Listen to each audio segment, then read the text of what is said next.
Hola chicos, hola chicas, ¿qué tal estáis hoy? Bueno, hemos visto en la clase anterior la primera propiedad de los textos, que es la adecuación. Como sabéis, la adecuación es la propiedad que nos permite adecuar un texto, adecuar la variedad de la lengua que utilizamos y el mensaje que vamos a transmitir en un texto para que se ajuste a una determinada situación comunicativa. Hoy vamos a ver la segunda propiedad, que es la coherencia. ¿Y qué es la coherencia? Pues la coherencia reúne dentro de sí dos cuestiones importantes. La lógica que tiene que tener lo que transmitimos y que la información que transmitimos sea relevante. Estas dos cuestiones van a dar lugar van a establecer el tema del texto y además van a dar lugar a la unidad temática. ¿Qué es el tema?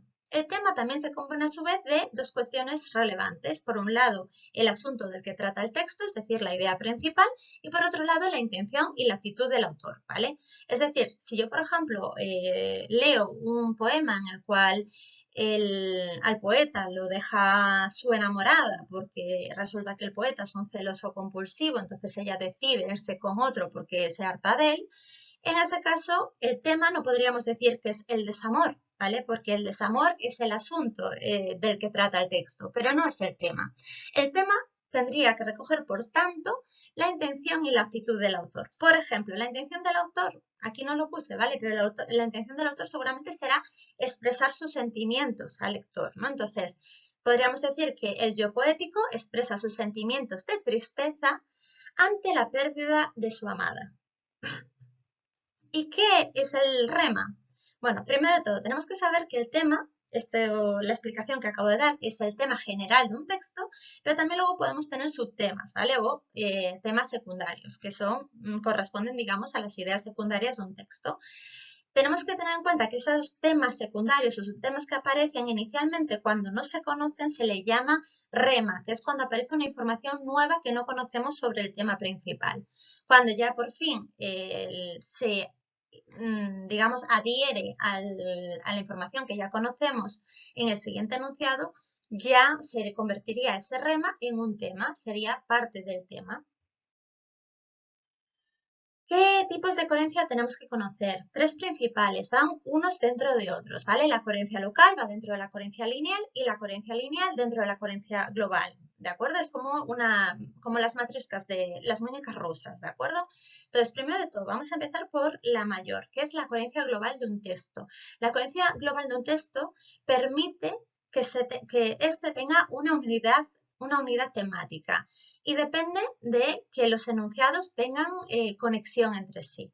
¿De acuerdo? No podemos empezar hablando sobre un tema y en los siguientes enunciados u oraciones empezar a hablar de cosas que no tienen absolutamente nada que ver porque romperíamos la coherencia global del texto, dejaría de tener lógica. No podríamos estar hablando de los mamíferos y de repente en la siguiente oración, en vez de seguir hablando sobre los mamíferos como especie, empezar a hablar sobre fútbol sin ton ni son. No tendría el más mínimo sentido, por lo tanto perderíamos la coherencia global. Segundo tipo de coherencia, la coherencia lineal. La coherencia lineal es la que afecta a la estructura del texto y tenemos los distintos enunciados, es decir, las distintas oraciones, las distintas frases, tienen que tener relación entre sí y relación con el sentido general. Es un poco lo que acabo de decir en la anterior, ¿vale? En la coherencia global. Si los distintos enunciados tienen relación entre sí y tienen relación con el tema global, la coherencia se va a cumplir y si la cohesión también favorece esa unión entre esas relaciones entre distintos enunciados, van a ayudar a la progresión del tema, es decir, a que el tema se vaya desarrollando. Y por último, el tercer tipo de coherencia es la coherencia local, que es aquella que rige entre los enunciados y dentro de ellos. ¿Y cómo se puede romper? De tres maneras. Yendo en contra de una implicación lógica, es cuando yo, por ejemplo, en un enunciado digo, em, le di el chupa chups a Carolina que lo recibió de Juan. Ahí no tendría sentido ninguno, ¿vale? Porque si yo le estoy dando el chupa chups a Carolina, no puede ser Juan el que se lo haya dado. La segunda opción es que vaya en contra de una presuposición. Yo no puedo decir, por ejemplo, que eh, no falta nadie en clase, aunque falta Luisa. si yo digo eso, o por ejemplo al revés, si yo digo falta Luisa hoy a clase, pero la profesora ha pasado lista y no falta nadie. No tendría sentido ninguno porque si yo digo que Luisa falta, tiene que faltar alguien a la hora de pasar lista, ¿vale? Se presupone que tiene que faltar alguien. Por lo tanto, iría en contra de esa presuposición y perderíamos la coherencia local. Por último, si vamos en contra de nuestro conocimiento del mundo, no podemos decir que una ardilla hable. Si decimos que una ardilla habla, en nuestro contexto general, en el conocimiento general que tenemos del mundo, una de dos, o estamos rompiendo la coherencia local o nos falla una neurona, ¿vale? Entonces, para nosotros poder decir que eso se mantiene, en esa opción se mantiene la coherencia, en la opción de que una ardilla hable, tendríamos que integrarlo dentro de un determinado marco del discurso, un marco del discurso literario, por ejemplo, el de las fábulas. En ese caso, sí, si estamos ante un texto literario, puede ser que una ardilla en esa realidad ficticia hable. En ese caso se produce un acuerdo entre el lector y el autor del texto. Pero solamente en ese marco del discurso nos valdría. En el resto del conocimiento del mundo que tenemos, una ardilla no habla, por lo tanto, iríamos en contra de la coherencia local y eso afectaría a la lineal y a la global, por lo tanto. Posibles estructuras que puede tener un texto.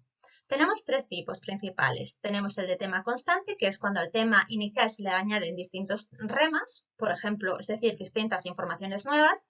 Por ejemplo, si yo digo,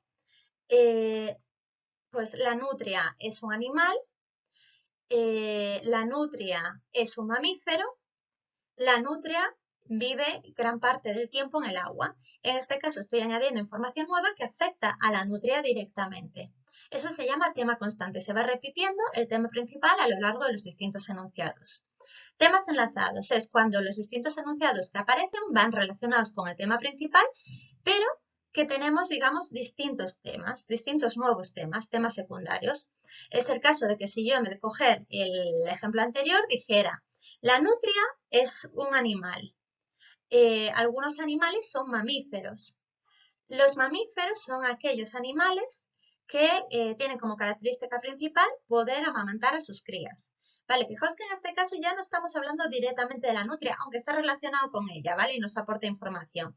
Tenemos que el tema principal es la nutria, se le añade un rema que es un animal.